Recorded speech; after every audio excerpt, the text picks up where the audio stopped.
In this video, let's learn how to use sub4 pop-up view option. In this option, we can open multi-window. Let's learn how to do this. Go to mobile settings. Scroll down this page. Go to advanced features option. In here, you can click on this multi-window option. After, you can enable this sub4 split screen option.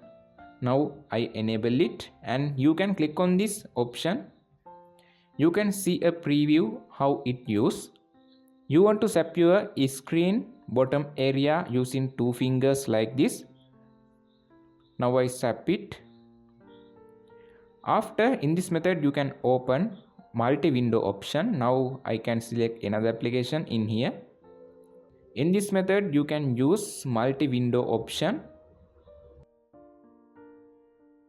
Now I will tell you another method to use this multi-window option. You can open any application and click on your recent key and click on this ball icon on app top middle area. Click on open in split screen view option. After, you can select another application in here. In this method you can use multitask option.